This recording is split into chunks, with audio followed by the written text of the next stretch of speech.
فرمایا کوئی بندہ بھی اپنی بزدلی کی وجہ سے تقدیر سے نہیں بچ سکتا. کیوں جی؟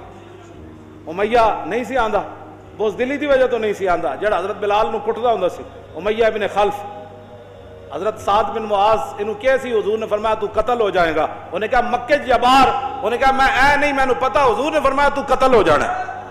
اے بدر والے دن بالکل مکی جو نکلنا ہی نہیں سی چاہتا، انہوں پتہ سی بھائی تیرے منہ سے جو بات نکلی وہ ہو کے رہے.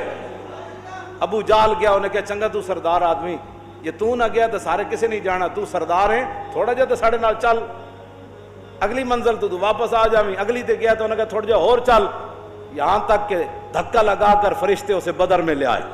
والمرء بالجبن لا ينجو من القدر، اس کا مرنا لکھا جو بدر میں تھا.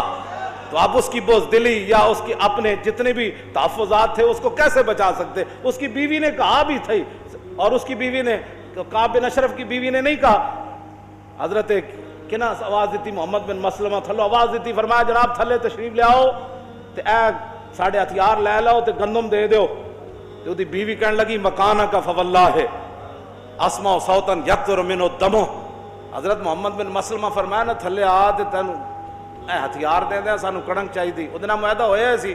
وہ دی زنانی کہنے لگی مکانکا، انہیں کہا اپنی جگہ تو ہلی نہیں. نا نا نا نا واللہ اسمع صوتا یقطر منہ الدم. انہیں کہا اے جڑی تھلو آواز آئی نا اے جو خون ٹپک دا پیا. انہیں کہا نہیں تقدیر تے آنی.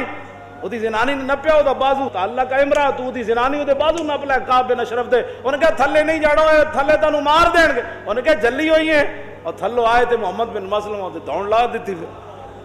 امیہ ابن خلف بدر وچ پہنچ گیا تے نسی جاوے نسی جاوے نسی جاوے. حضرت بلال دی نگاہ پہ گئی، فرمایا نہ جاؤ امیہ ہلاک بلال.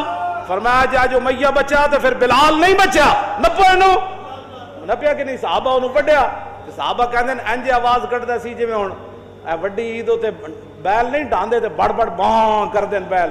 صحابہ کہندے امیہ ایویں آوازاں کڈدا سی اس دن جناب، ڈکراندا سی بیلاں دی طرح. تو میرے آقا نے فرمایا والمرء بالجبن لا ينجو من القدر. فرمایا جتنا بھی کوئی بزدلی اختیار کرے گا نا تو تقدیر سے نہیں بچ سکتا.